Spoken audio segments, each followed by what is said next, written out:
खामियों को ठीक करने और जवानों के हितों का ध्यान रखने की मांग को लेकर आर्मी, नेवी और एयरफोर्स के पूर्व जवानों ने आज जंतर मंतर पर प्रदर्शन किया, जिसके बाद अब पूर्व सैनिकों ने संसद की ओर से मार्च शुरू कर दिया है, जहां पूर्व सैनिक संसद का घेराव कर रक्षा मंत्री को ज्ञापन सौंपेंगे। पूर्व सैनिकों का कहना है कि वर्तमान प्रस्ताव में अधिकारियों का फायदा होगा, जबकि वो केवल 5% है। वास्तव में रिटायर्ड होने वाले फौजियों में 95% जवान होते हैं, जो महज 35 से 40 साल की उम्र में रिटायर हो जाते हैं, इसलिए उन्हें ज्यादा पेंशन की जरूरत है।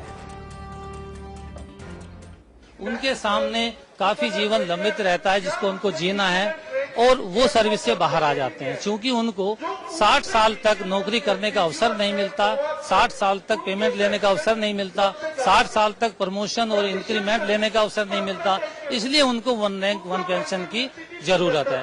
तो हमारा जो यहाँ पे मुद्दा ये है, 7th पे कमीशन भी आएगा, उसमें वो डिफरेंस और ज्यादा बढ़ता चला जाएगा, तो उस डिफरेंस को कम किया जाए, क्योंकि जवान जो है ना, जवान एक जवान है, एक इंसान है, एक अफसर भी इंसान है, एक जवान भी इंसान है, एक पीबीओआर भी इंसान है।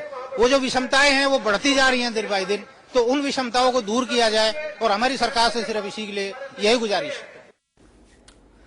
और दिल्ली से हमारे सहयोगी संतोष पाठक इस वक्त जुड़ चुके हैं। संतोष, पेंच कहां पर फंसा हुआ है? बार बार भरोसा दिया जाता है केंद्र सरकार की तरफ से कि कुछ धैर्य रखिए, इंतजार कीजिए, लेकिन ये इंतजार प्रदर्शन में तब्दील होता जा रहा है।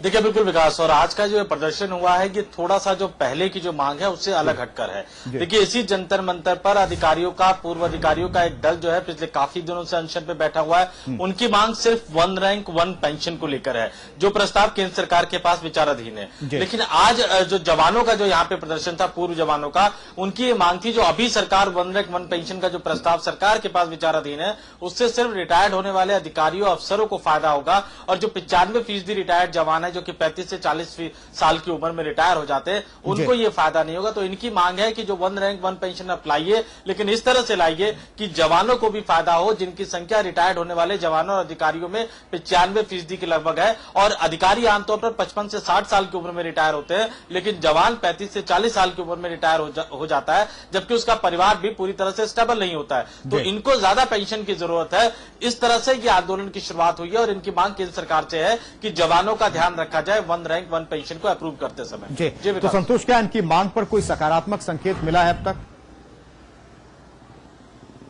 देखिए अभी जंतर मंतर से इनका जो मार्च है विकास, वो संसद घेराव की तरफ रवाना हो चुका है, संसद भवन की तरफ रवाना हो चुके हैं। हालांकि वहां तक इनको नहीं जाने दिया जाएगा। संसद मार्ग थाने के पास बैरिकेडिंग लगी है, वहीं पर पुलिस इनको रोक लेगी। इसके बाद जो ये ज्ञापन देंगे, उस ज्ञापन को रक्षा मंत्रालय तक पहुंचाया जाएगा, और फिर ये निकल कर आएगा कि आखिर केंद्र सरकार इस पूरे मसले पर उसका रवैया क्या, रुख क्या है, क्योंकि बिल्कुल नई तरह की मांग है। और इससे पहले इसके बारे में न तो पूर्व अधिकारी, जो पूर्व सैनिक है जो आंदोलन कर रहे हैं, उन्होंने कभी आवाज उठाई, और न केंद्र सरकार के स्तर पर इस चीज को लेकर कोई बातचीत हुई। तो एक नई मांग है, और निश्चित तौर पर आने वाले कुछ दिनों में हमें साफ होगा कि आखिर केंद्र सरकार इस पूरे मसले पर क्या रवैया रखती है, रक्षा मंत्री मनोहर पर्रिकर इस पूरे मसले पर क्या सोचते हैं। बिल्कुल, बहुत बहुत शुक्रिया संतोष पाठक आपका इस जानकारी के लिए।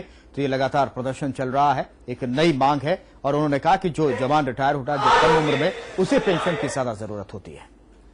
और देहरादून